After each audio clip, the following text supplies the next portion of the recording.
თქვენ რას ფიქრობთ, ეს იყო რაღაცა ირაკლი კობახიძესთან დაპირისპირების შედეგი იყო თვითგადარჩენის ინსტინქტი თუ უბრალოდ მართლა დაიღალა ადამიანი და წავიდა. გააფორმა მან თავისი წასვლა, აქამდეც წასული იყო, თქვენ ბოლოს როდის ნახეთ საჯარო სივრცეში ქართული ოცნების შეკრებაზე რო გაიხსენოთ, მე არ მახსენდება ესეთი რამ არჩევნების შემდგომ, მათ შორის ის საუბრები რაღაცა შიდა დაპირისპირებებზე, რაც იყო ამ კუთხით დღევანდელი გაფორმებით ეს კიდევ უფრო გამოჩნდა და არც პირველი არ ყოფილა ეს წასვლა მისი, ფიქრობ, ისევე როგორც მადლობები კი ბატონო ბიძინა ივანიშვილისადმი, ამიტომ ახალი არაფერი ძველი კინო, უბრალოდ გაფორმება იმისა, რაც ისედაც აქამდე მომხდარი იყო, მაგრამ წავიდა უსანქციოდ, ასე რომ ვთქვათ, და თან გაიყოლა ის მიღწევა, რომელიც ქართულ ოცნებას უვიზო მიმოსვლის გახსნასთან დაკავშირებით ჰქონდა და რაც ირაკლი ღარიბაშვილის სახელთან იყო ასოცირებული, ესეც ყველას გვახსოვს. შესაბამისად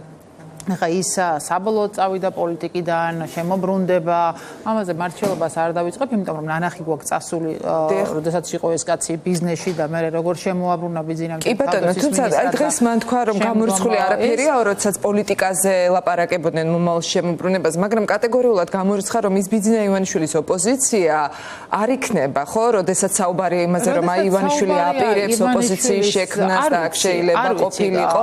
ამდენად არ ვიცი. აი ვინ უნდა ვაკრიტიკო ასე თქვა ბიძინა ივანიშვილი და მისი ერთგულება ივანიშვილისადმი სად ამოყოფს თავს მომავალში არ ვიცი და ამის პროგნოზირებას ნამდვილად არ ვაპირებ, მაგრამ ფაქტი ის არის რომ ირაკლი ღარიბაშვილი იყო 2012 წელს ქართული ოცნების დაფუძნებელი ერთ-ერთი და ასოცირდებოდა 2012-ში ქართულ ოცნებასთან და მე არ ვიცი ახლა დღეს ვინ დარჩა ქართულ ოცნებაში ისეთი რომელიც 2012 წელს იყო. ეკაბესელი ამბობდა პრინციპში არც არავინ არ დარჩაო, დღეს თეატრულუკიანი კი ახსენეს, მაგრამ თეატრულუკიანი იყო ალასანიასთან ერთად კოალიცია იყო და შემდგომ გადაბარგდა უკეთეს ვითარებაში. თეატრულუკიანი არ იყო ქართული ოცნების უშუალო დამფუძნებელი, იყო კოალიციის წევრი ირაკლი ალასანია და ამიტომ აი თუ ლაპარაკობთ აი ბიძინა ივანიშვილის უშუალო ერთგული კადრებიდან პრინციპში გომელაური რჩება, ხო თეონა? არ ვიცი რჩება თუ არ რჩება, მაგრამ ფაქტია რომ გომელაური არის სანქცირებული მაგნიტსკის აქტით, ძალიან მძიმე სანქციაშია ის და ეს სამუდამო სანქციაა, ეს არ არის პატარა ამბავი. შესაბამისად, ეხა იქ ჩაუსვეს კობახიძის ხალხი მასაც, როგორც ვნახეთ და სრული კონტროლი აქვს, ასე ვთქვათ, ივანიშვილის მხრიდან მიცემული მას იმ არალეგიტიმურ ძალაუფლებაზე, არა ხელისუფლებაზე, არამედ ძალაუფლებაზე, რომელიც ბიძინას ავტორიტარული მართვის სტილს სჭირდება. კი, აი მაგალითად ეკაბესელი ამბობდა, რომ ხო პრინციპში ახლა ბიძინა ივანიშვილისადმი მორჩილება ალბათ არის ის საერთო ნიშანი, რაც ყველას აერთიანებს, მათ შორის ორივე ირაკლის კობახიძესაც და ღარიბაშვილსაც, მაგრამ კობახიძე არის ასე ვთქვათ უფრო მორჩილი ბიძინა ივანიშვილის, რომელიც სიტყვის და კითხვის შეუბრუნებლად ასრულებს მის ყველა დავალებას. აი რა თქვენ რა ახსნას უწევთ ამ ყველას? თუ მის ფსიქოპორტრეტს შევხედავთ ირაკლი კობახიძის, აი ამ მოდელში ბიძინა ივანიშვილს ირაკლი კობახიძე ყველაზე მეტად ჭირდება. მე როდესაც რუსეთს ვასწავლდი ჩემ სტუდენტებს, პუტინს ჰქონდა სამი ფაზა მმართველობის. პირველი ფაზა იყო, როდესაც ეკონომიკურად მოიმძლავრა ძალაუფლება, შემდგომ როდესაც უკვე დაიწყო ეს რევიზიონიზმი, აგრესია, ჯერ საქართველოს წინააღმდეგ, შემდგომ უკრაინის წინააღმდეგ და შემდგომ უკვე როდესაც ეს ავტორიტარული მეთოდები სრულიად, ასე რომ ვთქვათ, გააქრო მთელი სამოქალაქო საზოგადოება და ოპოზიციური სპექტრი.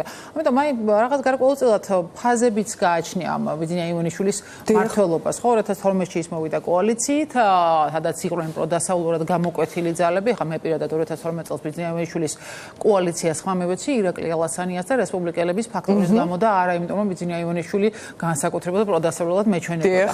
მაგრამ მას შემდეგ რაც ეს კოალიცია ჩამოიშალა და ძალიან მალე 2016-ში უკვე ერთპარტიული დაიწყო უკვე ივანიშვილმა მართვა და შემდგომ უკვე აი ბოლო ასე ვთქვათ ბოლო გაწმენდა ქართული ოცნების იყო რუსულ კანონზე, როდესაც ხმა არ მისცა 5 დეპუტატმა და ისინი დასაჯეს პარლამენტიდან გაყვანენ. შემდგომ უკვე ესეთი ადამიანი აღარ დარჩა ქართულ ოცნებაში, რომელიც რაღაცაზე შეეწინააღმდეგება. ანუ სრულად დაკრისტალებულია, ერთპიროვნული და ბიზნეს აი ხა აი ამ ავტორიტარულ ფაზაში ჭირდება სწორედ ირაკლი კობახიძე, რომელიც ყველაფერზე ხელის მომწერია და თუ შევადარებთ ირაკლი ღარიბაშვილს და ირაკლი კობახიძეს, მე ვფიქრობ, რომ ბევრად საშიში არის ირაკლი კობახიძე, ყველაფრის კადრებელია, ყველაფრის ფერზე ხელის მომწერია და შესაბამისად აი ბოლომდე აქვს სადავეები მიცემული არალეგიტიმური ძალის ირაკლი კობახიძისთვის და ამას უკავშირდება ეს უკვე გაფორმება ირაკლი ღარიბაშვილის წასვლასთან დაკავშირებით, რომ წასული რო იყო გასაგებია, მაგრამ ნუ ამ ვითარებაში კიდევ ერთხელ მე რაც მახსენდება ირაკლი ღარიბაშვილის კუთხით, ის იყო უვიზოს მიმოსვლის ხელმომწერი. მას მოუწია, ასე ვთქვათ, ხო, მას მოუწია. თორე დამსახურება ალბათ ნაკლებად ჰქონდა ღარიბაშვილს. იმ პერიოდში სხვა ვუალი ჰქონდა ქართულ ოცნებას, ვიდრე ეხლა და მეორე ის წავიდა უსანქციოდ. ეხლა უკვე რა დროში შემოაბრუნებს მას ბიზნესი, ან შეყვება თუ არა კიდევ ერთხელ ერთ იგივე მდინარეში, რაც არაერთხელ გვინახავს, ეს უკვე დროის საქმეა, მაგრამ ხო, პრინციპში არ ვიცი ეხლა სხვა გზა, სხვა ნარჩევანი ექნება თუ არა ირაკლი ღარიბაშვილს, მით უმეტეს რაღაცა აი ამ უსაფრთხოდ გასასვლელი მას აშკარად მისცა, ხო, ბიზნესი ივანიშვილმა ამ ვითარებიდან. ისეთი ადამიანები გავიდნენ ოცნებიდან თუ განარიდეს, რომლებსაც ხვდათ ბედნიერება წილად იმისა, რომ სანქციის გარეშე გასულიყვნენ ამ სათამაშო მოედნიდან, რასაც ბიზნეს თქვენც აღნიშნეთ, რომ ირაკლი ღარიბაშვილი მართალია სრულიად შემთხვევით და ბედის წყალობით, უფრო ვიტყოდი, აღმოჩნდა ის პრემიერი, რომელმაც სწორედ აი ეს უვიზო რეჟიმი გააფორმა ჩვენს პარტნიორებთან და ევროკავშირთან. და აი ზუსტად ეს მინდოდა რომ მეკითხა, ახლა როცა აი ეს მოცემულობა ძალიან დიდი საფრთხის წინაშეა და როცა ქართული ოცნება კვლავ ცდილობს, რომ აი ასე შეფუთოს ეს ყველაფერი და ისევ სათავისოდ რაღაცა საკუთარი პროპაგანდისთვის გამოიყენოს. თეონა, როგორ ფიქრობთ, აი ახლა ირაკლი კობახიძის პირობებში და თქვენ თქვით, რომ კობახიძე ზუსტად ის პერსონაა, ვინც უსიტყვოდ ემორჩილება ყველა გადაწყვეტილებას და მათ შორის ხო რუსეთთან დაკავშირებით, მაგრამ პარალელურად ჩვენ ხედავთ მცდელობებს, რომ ამ საერთაშორისო იზოლაციის და დელეგიტიმაციის პროცესის გარღვევის მცდელობაც აქვს, ხო? ქართულ ოცნებას. ანუ აი რა სტადიაშია ახლა, რომელი მიმართულებით მიდის ივანიშვილის ქართული ოცნება და კობახიძე?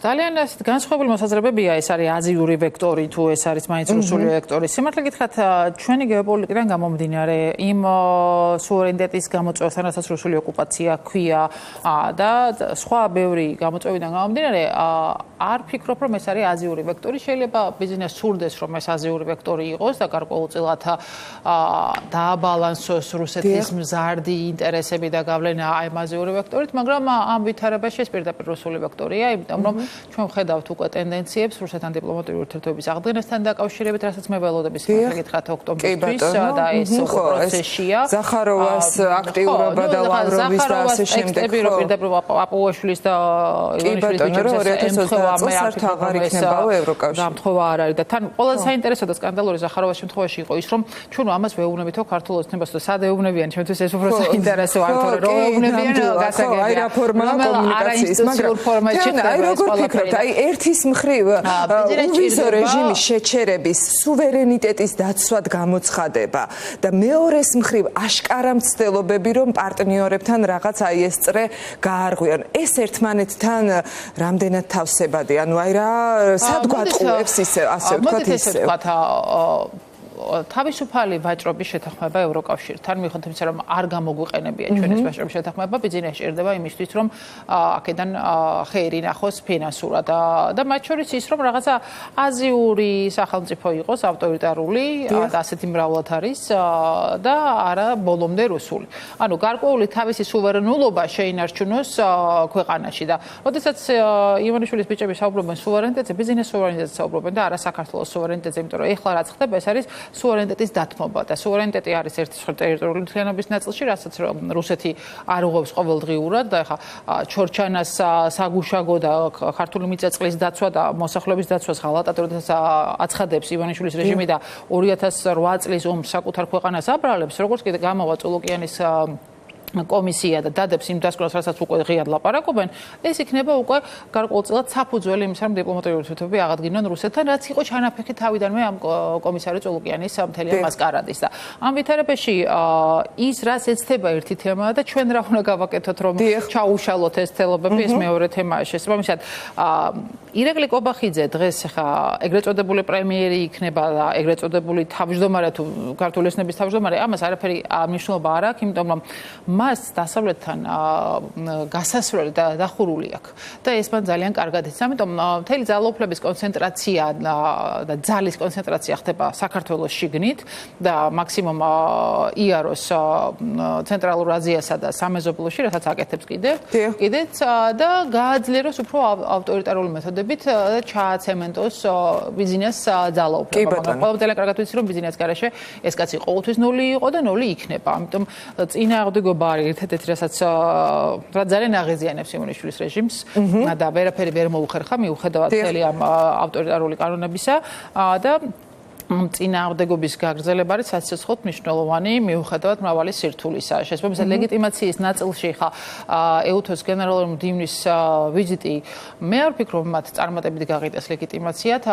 ძალიან კაფეო იყო მისი პრესკონფერენცია მაკაბოჭორის შულთან, როდესაც მან აქცენტი გააკეთა მხოლოდ რეგიონულ სტაბილურობაზე, აზერბაიჯანის სომხეთი. ის მოგვიანებით შეგვიძლია ვთქვათ რომ შეარბილეს რიტორიკა მას შემდეგ რაც ოპოზიციას შეხვდა უკვე ეუთოს გენერალური ამტკიცებდნენ რომ ისინი ოპოზიციას არ შეხვდებოდა ეუთოს გენერალური და ესეც უკვე აი წინასწარ გამოცხადებული ზეიმი ჰქონდათ რომ აი ოპოზიციას არ ხვდება და ოპოზიციას კონზინაციაში ჩაუვარდა ამას. ეუთო არის მონაწილე ჟენევის დისკუსიებში და მათ შორის მნიშვნელოვანი ფუნქცია აქვს ამ სამშვიდობო ცეცხლის ეწყობის შეთანხმებიდან გამომდინარე, ისევე როგორც ეუთოს რეკომენდაციები არაერთი არის გაცემული ივანიშვილის მისამართით იმ უკანონო კანონებზე, რომელსაც ის იღებდა შაშანდელიან ამის პარალელურად თეონა, დიახ, ძალიან გამომწვევად იქცევიან ქვეყნის შიგნითაც ბოლო კითხვა იქნება ეს ჩემი, როდესაც აი მაგალითად მოძალადე პოლიციელი, რომელიც კადრებში ვნახეთ ჩვენ რამდენიმე დღის წინ, ხო, დააწინაურეს ეს როლანდ მესხი მართალია ამ დროს მახსენდება ხოლმე სულ რომ მაგალითად 20 ივნისის შემდეგ ახარიამაც დააწინაურა ვაჟა სირაძე, რომელიც მაშინ განსაკუთრებულად ცუდად იქცეოდა, მე ეს ძალიან კარგად მახსოვს, მაგრამ აი რას ნიშნავს აი ასეთი გამომწვევი გადაწყვეტილებების მიღება? აი ამ კონკრეტულად რაღაც ასოცირებას მიჩნევს შევარდნაძის პოლიციასთან, სიმართლე გითხრათ ეს კონკრეტული კაცი, მაგრამ ეს დაწინაურების ამბავი რატო არის გასაკვირი ხა, სადაც სანქცირებულ პირებს ღირსების ორდენები გადასცა ყავალაშვილმა და ბიუჯეტიდან დავაკომპენსირებთო იმ ზარალს, რომელიც სანქციებიდან გამომდინარე იყო. ხა არის ძალის დემონსტრირება და ჩვენება რომ ვერ მოგვერებით და გადაგტეხავთ ძვლებში და ამიტომ ეს არაფერი მთავარი აქ კიდევ ერთხელ ვიმეორებ რომ მათ არ აქვს დალხინებული მდგომარეობა და გასაჭირის მაჩვენებელია ეს ყველაფერი და ამიტომ მნიშვნელოვანია რომ გონივრულად დაუპირისპიროთ ამ ყველაფერს წინააღმდეგობა და გავაგრძელოთ ბრძოლა, იმიტომ რომ აი ეს ერთხელში ძალაუფლება ივანიშვილის სამეწლიანი მმართველობის პერიოდში პირველად არის, ხო? ყოველთვის აბალანსებდა თავისი ხალხი ყავდა ძალოვან სტრუქტურებში, ახლა ყველაფერი ჩააბარა კობახიძეს და მე ვფიქრობ რომ კობახიძესაც მალე მოვასრიალებთ ერთად თუ თავის ბიძინა ივანიშვილი თუ ყველაფერს გავაკეთებთ ისე როგორც გიერთებით ამ სურვილში ნამდვილად არ შემიძლია რომ არ დაგეკეთო. მადლობა თეონა, დიდი მადლობა. თეონა აქუბარდია, პარტია გახარია საქართველოსთვის წევრი იყო ჩვენი სტუმარი და კიდევ ერთი